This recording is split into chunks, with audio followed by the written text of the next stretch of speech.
ఎవరిని బలివ్వాలి చెప్పు. నువ్వు ఎవరి బలిని కోరుకుంటున్నావు చెప్పు.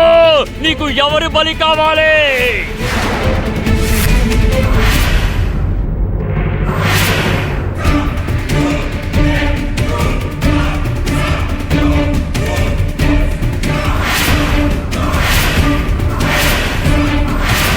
చెప్పు చెప్పు చెప్పు. నీకు ఎవరి బలి కావాలి? ఎవరిని బలివ్వాలి చెప్పు. చెప్పు ఎవరిని బలివ్వాలి చెప్పు. చెప్పు చెప్పు. జై నాగోజీ బాబా, జై నాగోజీ బాబా, జై నాగోజీ బాబా, జై నాగోజీ బాబా, జై నాగోజీ బాబా, జై నాగోజీ బాబా, జై నాగోజీ బాబా, జై నాగోజీ బాబా.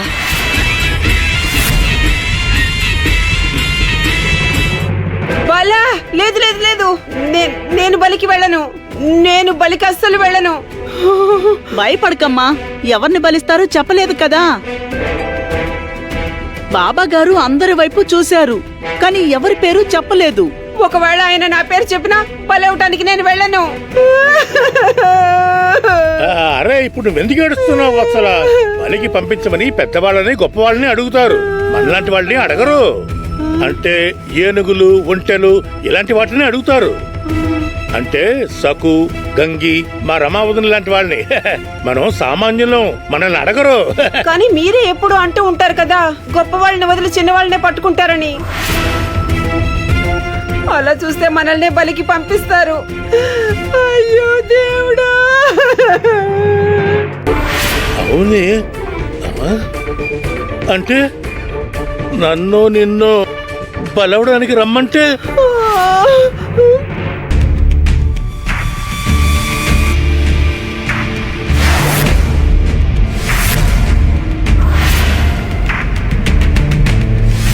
అయ్యో దేవుడా, సక్కు పేరు చెప్తారా?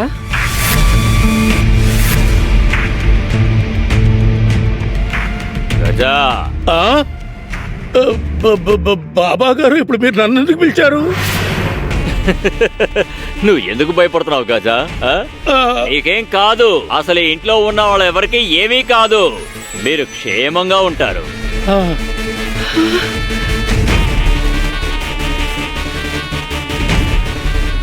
బాబా గారు మీకు నమస్కరిస్తాను. ఎవరిని బలివ్వకండి. నోరు లేని ప్రాణులు కూడా బలివ్వకండి. మీకు పుణ్యం ఉంటుంది. అభ్యర్థిస్తున్నాను, ఎవరిని బలివ్వకుండానే మనం గంగపిన్నికి న్యాయం చేయొచ్చు. నువ్వు ఆయనకి సలహా ఇస్తున్నావా? పనికి బాలనదానా, బాబా గారి కంటే నీకెక్కువ తెలుసు అనుకుంటున్నావా? నువ్వు ముసుకునుండు. మేమెవ్వరూ మాట్లాడలేదు, నువ్వెందుకు మాట్లాడుతున్నావే? నువ్వు శాంతించు, శాంతించు మనోరమ. సకు, ఇలా చూడు, నేను ఎవరిని బలివ్వను, సరేనా? నేను నువ్వు చెప్పినట్టే చేస్తాను. సకు, మనం ఒక పని చేద్దాం. ఇవాళ చేసినట్టే కార్యక్రమం చేద్దాం. పని ముగిసినట్టే. ఇప్పుడు నీ మనసుకి తృప్తిగా ఉందా సకు? చెప్పు.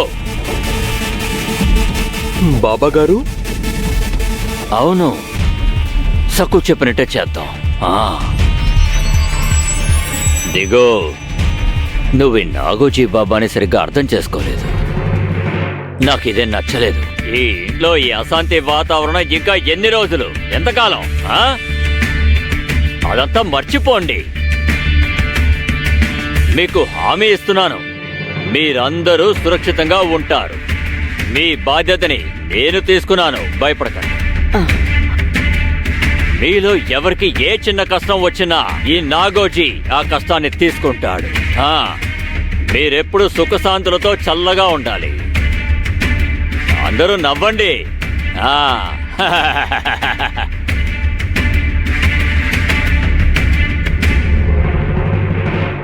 ఇదిగో మనోరమ, నీకు గుర్తుందా లేదా? మన సకుకి రేపు తొలి సంక్రాంతి. సంబరం చేస్తున్నావా లేదా? బలి ప్రస్తావన వదిలేసి సంక్రాంతి పండుగ అంటున్నారేమిటి?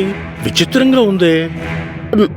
బాబాగారు, ఈ సమస్యలు గందరగోళం మధ్య పూర్తిగా మర్చిపోయాను. మేము ధన్యులం బాబాగారు.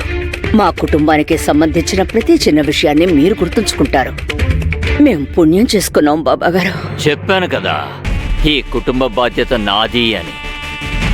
అవును.